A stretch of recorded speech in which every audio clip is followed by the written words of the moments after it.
bienvenue à tous dans le journal de l'économie. C'est sans doute l'événement économique du jour, le coup d'envoi du Forum pour le développement de l'Afrique.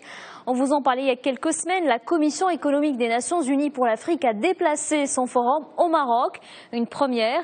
Cet énorme événement qui se tient habituellement à Addis Abeba en Éthiopie se tient cette année à Marrakech. Plusieurs chefs d'État y prennent part, le président du Sénégal, de la Côte d'Ivoire et de la Guinée. On notera aussi la présence des ministres de l'économie et des finances et des patrons des banques du continent. Ça sera donc l'occasion d'échanger sur les opportunités d'affaires en Afrique. Et en marge de ce forum, Anis Birrou lance un appel aux Marocains résidant à l'étranger. Le ministre chargé des MRE et des affaires de la migration les appelle à investir davantage au Maroc. Il a précisé d'ailleurs que le Royaume offre un cadre institutionnel et juridique propice pour attirer les investissements des Marocains du monde.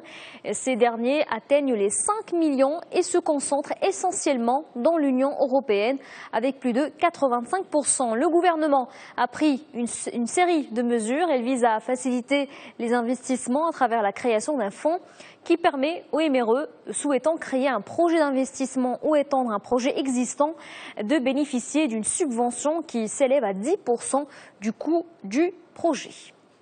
Dans un mois, Marrakech accueillera un autre événement de grande envergure, le sommet global de l'entrepreneuriat. C'est sa 5e édition.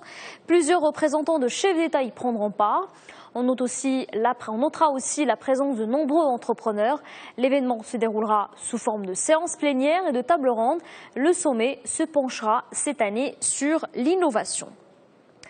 Maroc toujours, les banques lancent une bouée de sauvetage à Maghreb Steel. Le sidérurgiste marocain a annoncé un accord de restructuration avec ses partenaires financiers. Le plan de sauvetage prévoit l'injection de 400 millions de dirhams de fonds propres. La première moitié sera injectée dès cette année. L'autre moitié, soit 200 millions de dirhams, sera versée à l'horizon 2017. Cette recapitalisation va permettre à Maghreb Steel de lancer un plan de transformation industrielle et commerciale profonde.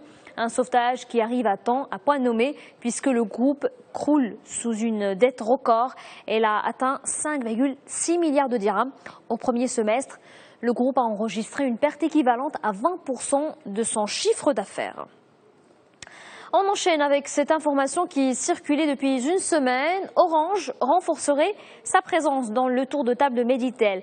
L'opérateur marocain dément la nouvelle. Orange n'aurait pas encore pris de décision. Il n'y a pas de rachat pour l'instant. Orange détient toujours 40% du capital de Meditel et 60% qui restent sont répartis à part égale entre la CDG et Financecom. Ceci dit, l'opérateur français cherche à coter ses activités africaines. Il cherche des ressources afin de poursuivre ses acquisitions. Le groupe aurait jeté son dévolu sur l'opérateur espagnol Jastel. Deux pays du BRICS se serrent les coudes. La Russie et la Chine renforcent leur partenariat. Après 10 ans de négociations, ils viennent de signer un accord de coopération dans les livraisons de gaz russe vers la Chine. Un accord qui prévoit une assistance complète par les deux pays. Ce méga contrat s'élève à 400 milliards de dollars. Il s'étale sur une période de 30 ans. L'accord prévoit des livraisons de 38 milliards de mètres cubes par an à partir de 2018 et ce via le gazoduc Force de Sibérie. La construction de ce dernier a été lancée début septembre. Et avant de terminer, direction la Suède, le prix Nobel d'économie a été enfin dévoilé. Et cette année, la prestigieuse récompense a été attribuée au Français Jean Tirole, chercheur à l'Université de Toulouse. Il est le 3e Français à décrocher ce prix. L'Académie suédoise a primé Jean Tirole pour son analyse de la puissance du marché et de la régulation.